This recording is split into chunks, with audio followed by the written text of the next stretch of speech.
What's good, everybody? We are here at Common House in Richmond.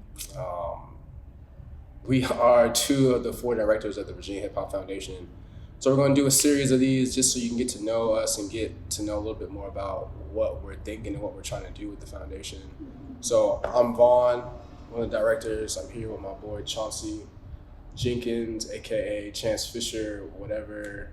Mr. Hospitality, Wine Connoisseur, whatever you want to call him today. Mr. Chance Fisher.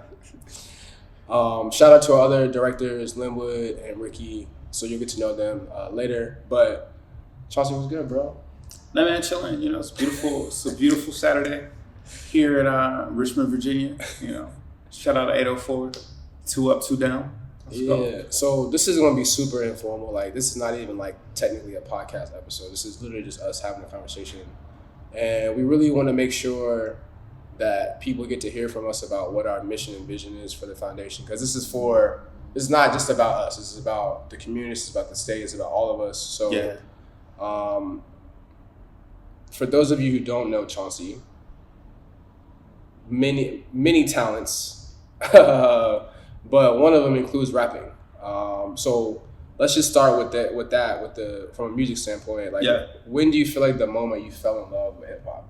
Yeah, so this is hard for me because I think I got like a couple different things, but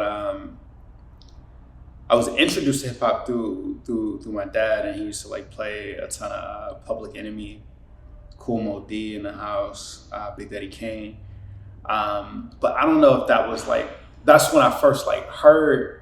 I heard the It Takes a Nation of Millions album, and I was like, "Yo, what is this? This is crazy!" Like the production on that and how Chuck D was like really going in was crazy to me. But I think it's somewhere between the 3 distinct songs that I can think of, and then one Cannabis line, which is crazy. None of this has anything to do. But it's 3 distinct songs. It Ain't Hard to Tell by Nas. It's Coolie High by Camp Lo. And it's Babylon by Outkast. And I heard all of those around the same time, which is interesting. And I think, you know, just like the way that sample on It Ain't Hard to Tell comes in, you know, the Buddha monks in the trunk turn the bass up, Nas stories by Asa, get your loot up, parties I shoot up. Like Nas was like really, really, really in his bag. But then I heard Andre say, "I came into this world high as a bird from secondhand cocaine powder. I know it sounds absurd. I never tooted this in my brain rap." And I was just like, "Yo, like that was just like a different type of rapping for me, and it made me like really, really fall in love with the words." Yeah. I think I mean interchangeably I could go Coolie High or Lucchini, but Coolie High is my favorite Camp Lo song, and I think it's just like those are all songs that when I heard them or anytime I hear them, anytime now. I can't turn them off. Yeah. Like when I first anytime, and it was like the moment where I was like, I think I listened to It Ain't Hard to Tell probably like 17 times in a row. When I and I was like, yo, this is cause it's crazy. It's just like that. Like it just sounds like chaos. Like when you hear that record, that whatever that like little crying horn. I don't know if that's a horn or a voice or like whatever.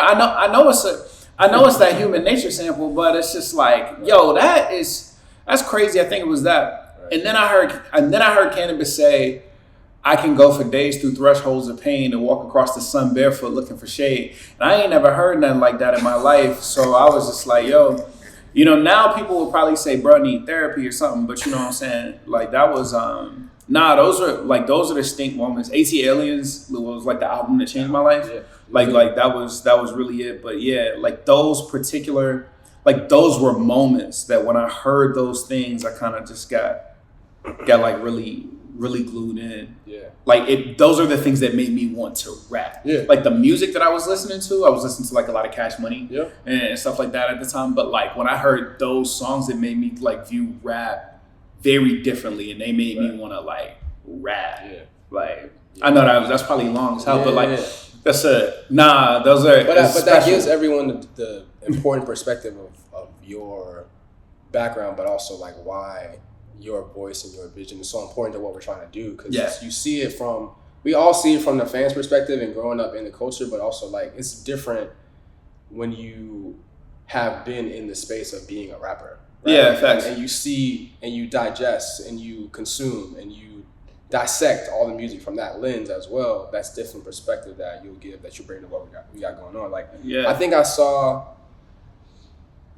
feel like it was Mos Def who was like talking about music maybe a couple years ago and talking about the criticism that people have for music or musicians or like the type of music, but like him saying he doesn't really give any credence to a lot of it because not everyone's trying to make music, right? Like a lot of us, right? Like it's a different perspective. Like even me, like being in the band and playing the trombone, the clarinet, and the drums, but also like in college, hopping on Fruity Loops and trying to figure out what that looks like. Like that is also a good perspective of like why we can appreciate and why, you know, we like what we like, but we also we respect it.